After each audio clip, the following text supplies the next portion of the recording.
Halo everyone, balik lagi dengan gua Ruli Agustin. Gue di kesempatan kali ini ingin berbagi pengalaman terkait dengan tutorial pindah alamat atau mutasi NPWP perusahaan. Karena ini salah satu hal yang menjadi bagian penting ketika kalian melakukan perubahan akta perusahaan, yaitu perubahan alamatnya. Nah, gue udah sempet, sesuai dengan pengalaman gue sempet nyari banyak literatur bagaimana sih cara pindah alamat atau cara mutasi NPWP supaya gue nggak bolak-balik kantor pajak gitu. Supaya gue nggak bolak-balik tidak ada hasil. Nah, di kesempatan kali ini gue ingin menambah salah satu literatur, yaitu pindah alamat, supaya kalian benar-benar lengkap, siap dengan senjata kalian berperang lah, misalkan untuk berperang, supaya nanti di perjalanan kalian nggak bolak-balik antara kantor pajak sama kantor kalian. Ini gue bikin supaya enak, supaya kalian lebih mengetahui bagaimana caranya gitu. Nah, gue juga pengen minta maaf untuk seluruh subscriber gue, karena gue kurang lebih 10 hari ya nggak upload video dikarenakan gue harus memenuhi kelengkapan berkas untuk sumpah pengacara lah. Pada akhirnya ya jadi begini, geng, gitulah. Gue pada akhirnya tanggal 15 kemarin disumpah sebagai pengacara di Pengadilan Tinggi Banten tuh. Nah, oke, kita langsung aja balik ke tema kali ini, yaitu bagaimana sih tutorial pindah alamat atau mutasi NPWP di dalam suatu perusahaan. Nah, kita masuk ke bagian pembahasan. Gue bakal bagi 3 pembahasan di sini. Yang pertama itu persyaratan dokumen. Dokumen-dokumen apa aja sih yang mesti kita siapkan untuk mutasi NPWP? Itu yang pertama. Yang kedua, gue akan kasih tahu langkah-langkahnya bagaimana kita melakukan mutasi NPWP, itu caranya bagaimana, step-stepnya mesti ngapain. Nah, yang ketiga yaitu estimasi waktu. Nah, estimasi waktu ini itu diperlukan supaya kita bisa lah cawe-cawe ke bos kita, bilang bahwa berapa lama untuk mutasi NPWP. Ya sekitar segini lah bos, soalnya bahasa KPP-nya memang seperti itu gitu, supaya kita punya gambaran berapa hari ini selesai dan berapa hari bisa diserahin lagi ke bos kita. Ya maklum pak, namanya juga budak korporat, harus jelas hari apa, tanggal berapa, jam berapa, itu udah harus selesai gitu. Nah, oke, kita masuk ke pembahasan yang pertama, yaitu persyaratan dokumen. Ada beberapa persyaratan dokumen di sini, yaitu pertama jelas harus ada dokumen pendirian. Nah, dokumen pendirian ini kan dokumen yang paling awal tuh akta pendirian.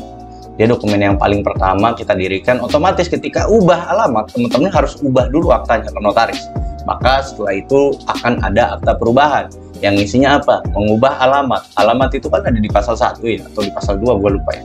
Kalau nggak salah di pasal 1 deh, di akta itu. Nah, dia mengubah teman-teman.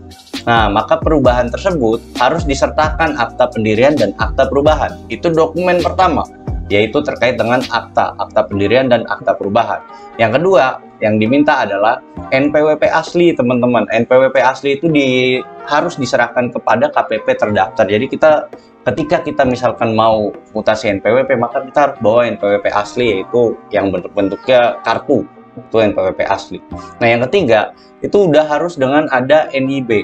NIB ini dengan alamat terbaru, nggak boleh alamat lama, harus udah diupdate NIB-nya. NIB-nya harus dengan alamat baru. Itu notes dari gua. Nah, kemudian lanjut, harus ada SK Kumham. SK Kumham ini apa sih bang? Banyak tuh sebutannya. Ada SK Kumham, SK AHU, SK pendaftaran. Nah, itu intinya adalah surat yang dikeluarkan terkait dengan akta kalian, perusahaan kalian yang berkaitan dengan perusahaan dari Kemenkumham. Nah, SK Kumham juga banyak jenisnya, ada SK Kumham pendirian dan perubahan. Yang diserahin yang mana bang? Yang pendirian SK-nya sama yang akta yang perubahan. Jadi kan mereka nempel tuh, antara akta sama SK itu pasti nempel. Jadi kalian cocokin dulu ini aktanya akta yang mana dan SK-nya SK yang mana. Jadi harus jelas ditunjuk. Jangan sampai teman-teman ngelakuin ngasih aktanya akta pendirian, SK-nya SK yang lain, kan jadi hal yang salah gitu, nanti kalian bolak-balik pada akhirnya. Nah, kemudian harus ada soft copy daripada KTP dan NPWP direksi dan komisaris, teman-teman. Soft copy-nya kalian print, difotokopi segala macam, itu diserahin nanti bareng ke si KPP-nya.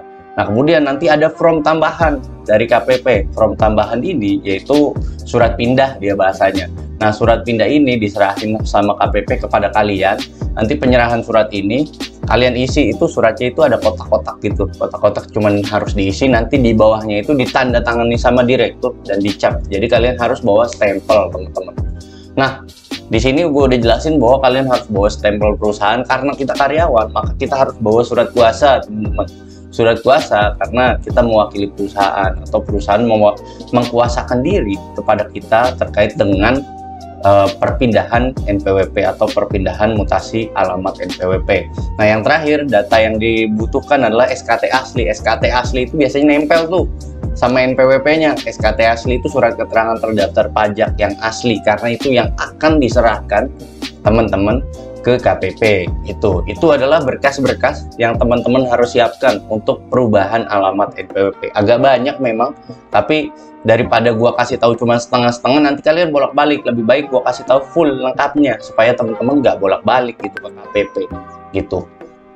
Nah, kemudian ada pembahasan yang kedua, yaitu terkait dengan langkah-langkah. Bang, langkah-langkahnya gimana sih? Nah, di sini gua bakal jelaskan. Yang pertama, jelas kalian harus siapin dulu dokumen yang tadi itu. Jangan langsung ujuk-ujuk datang ke KPP, ntar pasti datang ke KPP mana berkasnya, balik lagi ke kantor, kan rumit jadinya. Nah, yang kedua, datang ke KPP terdaftar. Datang ke KPP terdaftar tuh KPP yang sesuai dengan alamat NPWP kita, karena itu KPP pendaftaran kita. Kita datang. Nah, setelah kita datang, kita masuk ke step ketiga, teman-teman, yaitu teman-teman bilang aja ke bagian pelayanannya bahwa saya ingin mutasi NPWP perusahaan gitu, pengen mutasinya kemana, nanti itu bisa dijelaskan. Misalkan dari daerah A ke daerah B, itu nanti bisa dijelaskan. Nanti pasti si bagian pelayanannya, Mbak atau Mas bagian pelayanan itu dia ngasih form gitu. Ngasih form untuk pindah pajak. Nah, form ini yang harus diisi, kemudian distempel. Nah, distempel kemudian nanti masuk ke proses kelima, yaitu menunggu proses. Setelah surat kemudian dimasukkan ke si KPP, nanti kita bakal dapat namanya surat pindah. Nah, surat pindah ini baru kita bawa kemana, ke KPP yang baru untuk penerbitan SKT dan NPWP yang baru gitu. Ini adalah 1-5 step teman-teman untuk melakukan perpindahan NPWP, perpindahan alamat dari tempat satu ke tempat lain. Nah, pembahasan yang ketiga yaitu terkait dengan estimasi waktu. Estimasi waktu ini setiap KPP itu punya estimasi waktu yang berbeda-beda, teman-teman. Nah, gue sih kemarin dapat penjelasan bahwa tercepat itu 5 hari kerja, Mas. 5 hari kerja itu seminggu berarti, teman-teman. Seminggu kan 5 hari kerja, Senin sampai Jumat doang. Nah, terlambatnya atau paling lambat itu di angka 10 hari kerja, berarti 2 minggu. Di minggu ketiga teman-teman baru bisa ambil surat keterangan pindah untuk teman-teman mutasi. Nah, itulah yang bisa gue jelaskan, teman-teman. Sekian yang bisa gue jelaskan. Jadi semoga ilmu ini bermanfaat, semoga bisa membantu kalian semua untuk melakukan pengurusan mutasi NPWP. Juga ini adalah konsultan di perusahaan gue, yaitu Paradox Legal. Ya, kita bisa di sini melakukan perkenalan lah. Ini gue, ini Nabil, rekan gue, ini Satria, dan ini Fadil gitu. Ini adalah rekan-rekan gue yang bekerja sama di perusahaan di Paradox Legal. Kalau memang teman-teman tertarik menggunakan jasa kami, ya monggo aja. Gue taruh semua terkait dengan informasi perusahaan gue di kolom deskripsi supaya teman-teman bisa mungkin bekerja sama-sama gue untuk melakukan suatu pekerjaan tertentu. Ya no problem lah, bebas. Gue orangnya bisa mengikuti atau bisa melakukan pekerjaan apapun gitu. Itu aja yang bisa gue sampaikan. Semoga ini bermanfaat. Sampai jumpa di perizinan selanjutnya. Dadah.